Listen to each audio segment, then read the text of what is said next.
From the Detroit Free Press, it's Wednesday, September 25th. Here are today's top stories. This is Todd Spangler, the Washington correspondent for the Detroit Free Press. Michigan Democrats in the U.S. House are coming around to the idea of impeaching Donald Trump. Up until this weekend, only the more liberal members of the state's delegation to Congress had supported impeachment. But on Monday night, Congresswoman Elissa Slotkin said if it's true that President Trump asked the Ukrainian president to investigate a political rival, Joe Biden, then she could support impeachment. Congresswoman Debbie Dingell also said she supports impeachment now. And on Tuesday, Congresswoman Haley Stevens also said she could support looking into ousting the president unless there's some plausible explanation for the Ukrainian allegations. Slotkin and Stevens represent districts Trump won in Michigan in 2016. Democrats in Washington remain a long way from impeaching Trump, but there's no question that this week, the movement is gaining steam. For the Detroit Free Press Auto Team, I'm Jamie LaRue. Bargainers for the UAW and GM resumed talks Tuesday morning. The strike is in its 9th day. The standoff is around temporary workers, among other issues.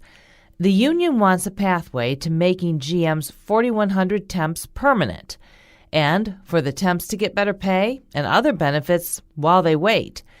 It was the top request UAW members had of bargainers when surveyed last year, but sources close to the talks say GM is resistant.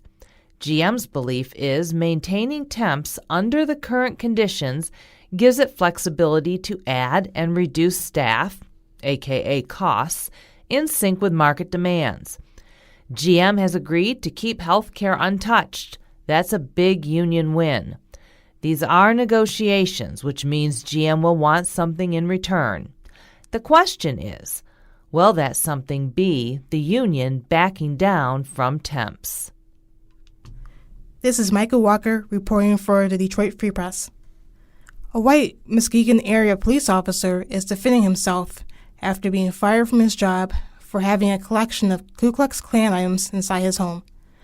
Charles Anderson says he's a collector and history buff, and he also happens to love the Dukes of Hazzard, a popular TV show in the 70s and 80s that featured a 1969 Charger emblazoned with a Confederate flag. The controversy hit the news last month when Anderson listed his home for sale, and a potential buyer saw the Klan items. He posted a picture on Facebook, and it caused a national uproar. In an interview with city officials, Anderson confirmed he has a Confederate flag hanging in his garage, a Confederate flag decorated hot pad on his dining room table, and a framed blank copy of a KKK application from the 1920s. Anderson also describes himself as an amateur historian who likes to collect antiques.